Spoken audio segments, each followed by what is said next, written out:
Hoje eu vou falar um pouquinho sobre disfunção crâniocervical. Afinal, o que é uma disfunção crâniocervical?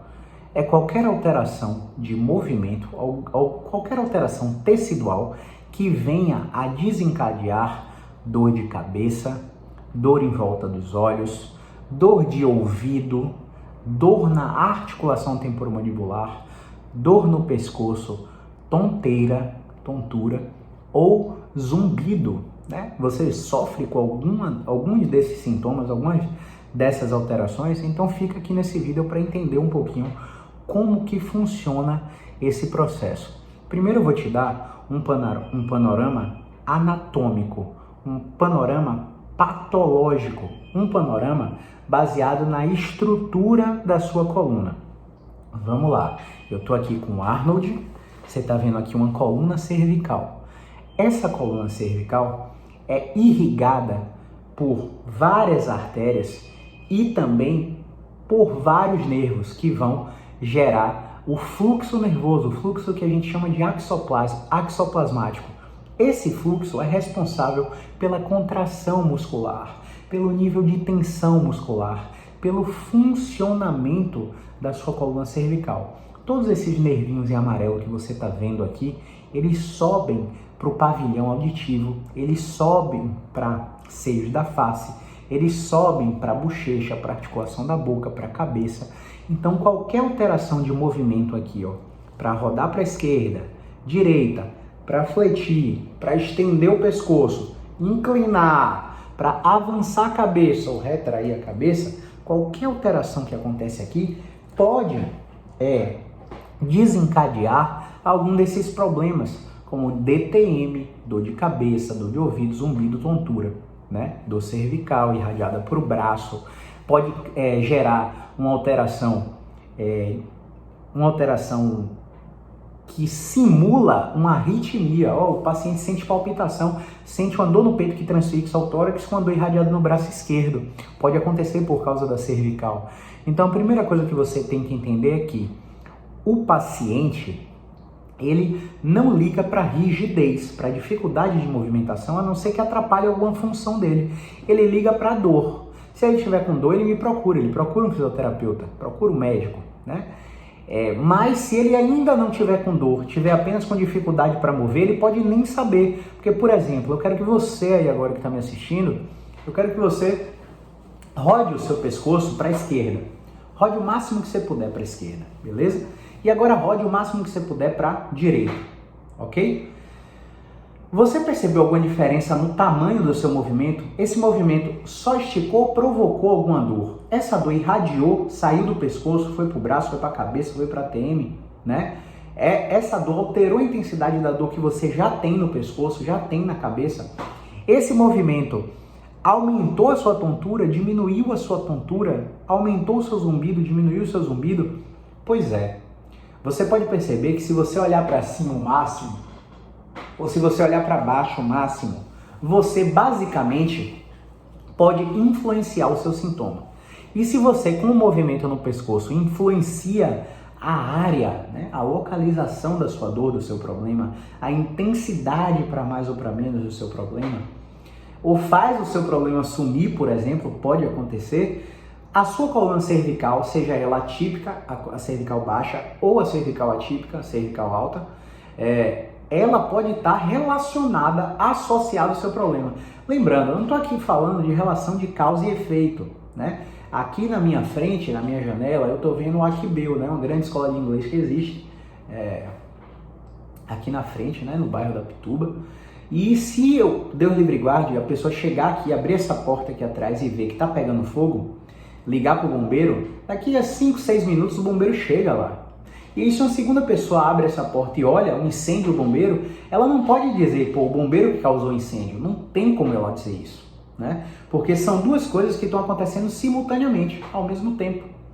E isso é uma relação de associação. Você encontra um evento e encontra outro evento. A mesma coisa na cervical, com tontura, com dor de cabeça, com dor no ombro, com dor na escápula, dor no braço, zumbido. né? Sinusite, rinite, a mesma coisa cervical. Você pode ter duas coisas acontecendo simultaneamente. Eu não estou dizendo que uma está causando a outra. Eu estou dizendo que uma pode estar associada à outra e que a redução daquele sintoma, daquele problema, pode influenciar na redução do outro problema também. Então, se eu pegar mais uma vez aqui o Arnold e imprimir uma técnica manual, ou uma técnica de movimento, ou uma técnica de agulhamento, de acupuntura, em uma área específica aqui da cervical, que seja capaz de restabelecer o seu movimento de rotação para a esquerda, de restabelecer o seu movimento de rotação para a direita, eu posso, basicamente, diminuir a sua dor de cabeça, diminuir a sua tontura, tratar o seu problema. Mas aí, o que é o básico? O que o senso comum pede para você fazer? Tô com tontura? Vou no otorrino. Tô com dor de cabeça? Vou no neurologista. Tô com um zumbido no ouvido? Vou no otorrino também. Tô com dor na articulação da boca? Vou no dentista, né? Tô com dor no pescoço? Vou no ortopedista. Não é isso? Esse é o caminho que a maioria dos pacientes fazem. E não tem nada de errado com isso. Eu só quero te dizer que a maioria desses problemas não é causado por uma doença. O paciente não tem labirintite, faz todos os exames otorrinolaringológicos, não encontra nada, faz ressonância do crânio, ressonância da articulação temporomandibular, faz tomografia da cabeça, faz uma porrada de exame que não dá o diagnóstico para o paciente, na maioria dos casos, e não ajuda no tratamento. É só um custo excessivo que aquele paciente está pagando. E aí não se engane, na nossa prática clínica, vários pacientes que não têm plano de saúde, juntam 900, 1.000, 1.500, 2.000 reais para pagar um exame de imagem que na maioria dos casos não vai ajudar o tratamento do paciente. Olha que louco, né? Se eu falar com você que a gente teve um paciente que começou a ter uma dor na mão, falou que não ia fazer o tratamento tal, porque a gente não atendia plano de saúde, ficou na fisioterapia do plano 6 meses, não melhorou, nada de voltar para atividade física, não melhorou. Aí depois de muito tempo, depois de 6 meses, ele veio aqui, quando a gente fez uma avaliação, ele tinha perdido força, estava com alteração de sensibilidade, estava com hiperreflexia no membro superior. Falei, olha, seu problema não é mecânico, você precisa investigar mais, você precisa ir no neurologista, né? Todos os sinais de lesão do motoneurônio superior o paciente estava tendo.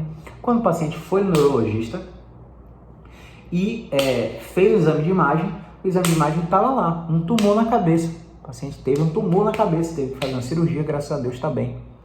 Então, isso é você saber avaliar o paciente, saber identificar que muitas vezes o senso comum não é o caminho adequado. Porque, por exemplo, se todo paciente que tem zumbido, dor de cabeça, vai no neurologista primeiro, faz o exame de imagem, descarta tudo, faz um bocado de tratamento medicamentoso, não melhora, aí vai fazer acupuntura, vai fazer quiropraxia, osteopatia, não melhora, não é a técnica, não é a neurologia que não é eficaz, não é a osteopatia que não é eficaz, não é a acupuntura que não é eficaz, é o profissional que não soube te avaliar e classificar você. Caramba, aquele tipo de cefaleia é uma cefaleia cervicogênica, de origem da cervical, e alguns tipos de cefaleia cervicogênica podem gerar tontura. Alguns tipos de dor na ATM podem gerar zumbido. Alguns tipos de dor cervical podem gerar aquela dor que transfixa o tórax, transfixa o peito com irradiação para o braço esquerdo, que faz o paciente achar que está infartando, ir para emergência em tempos de Covid, fazer 8 horas de eletrocardiograma a cada 30 minutos, fazer troponina, fazer um bocado de exame de sangue para provar que ele não está infartando. E isso tem o seu papel, porque quando o paciente vê que não é nada no coração, né, no caso, não é nada na cabeça, o paciente fica menos ansioso. E aí começa a sentir menos o sintoma. Tanto é que a maioria das bases de intervenção dentro da emergência para esse perfil de paciente é dar um ansiolítico em dose baixa, para o paciente relaxar. Você está se identificando com essa história? Né? Eu tenho vários pacientes que já foram na emergência, não acharam o seu problema, e na emergência usaram ansiolítico, e aí passaram um ansiolítico para ele. E aí nada de errado com isso, tá bom? Eu só estou tentando te mostrar que existe um outro caminho, né? Por exemplo, a gente recebe paciente com tontura aqui, a primeira coisa que a gente faz é saber se o movimento do pescoço afeta a tontura. Se a gente encontra um movimento, por exemplo, de extensão que diminui a tontura, se a gente coloca o paciente na maca, deita ele de cabeça para baixo, faz uma manobra de reabilitação vestibular para... não posso falar nem que colocar os cristais no lugar, mas para ajustar os cristais do pavilhão auditivo e reduzir a sensação de desequilíbrio e tontura, e o paciente tem resposta positiva, a gente segue o tratamento. O paciente não tem resposta, a gente fez uma triagem para descartar a doença grave. Caso não seja possível descartar, a gente já encaminha para o médico, que aí sim esse paciente vai precisar de uma bateria de exame. Só que essa bateria de exame já é feita muito antes do paciente ser avaliado, rei. Quer dizer, por exemplo, tem pacientes que vão em um profissional de saúde e eles acreditam que aquele profissional de saúde ele está avaliando ele. Só que existe uma diferença de avaliação. Avaliação é o processo inteiro inicial que acontece a toda consulta. Toda sessão acontece uma avaliação, o processo inteiro, na sua integralidade. Na avaliação, a gente tem a anamnese, a coleta da história pregressa, a gente tem o exame físico. A maioria dos profissionais de saúde faz a anamnese e quase não coleta a história pregressa, quase não coleta. Pula o exame físico, já pede o exame diagnóstico, e na verdade o exame físico é que vai dar o critério para saber se o paciente precisa do exame diagnóstico ou não. Trata o paciente com base no que está no exame diagnóstico.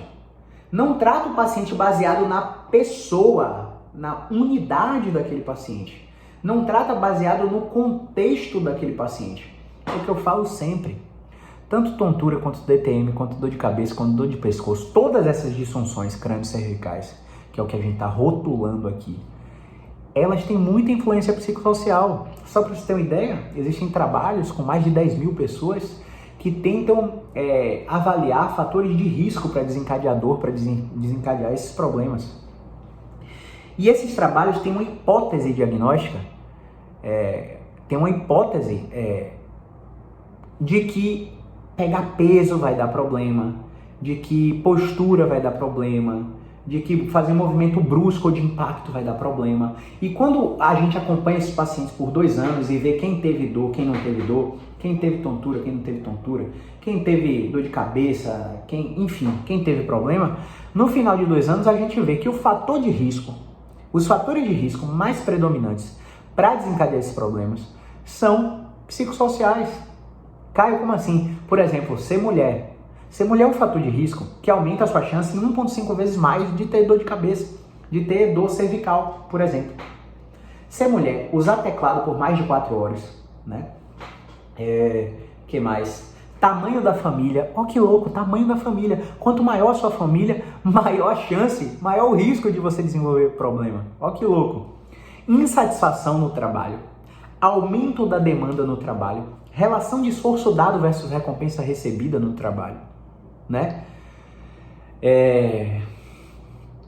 Estado de ansiedade, estado de depressão. Todos esses fatores não são físicos. Não é pegar peso, fazer movimento brusco, fazer atividade de impacto. Não é não poder agachar, não é não poder rodar a cabeça, não é não poder pegar um objeto acima da cabeça. Não é nada disso. Beleza? Então, por que eu tô te falando isso? Para você acordar para as possibilidades.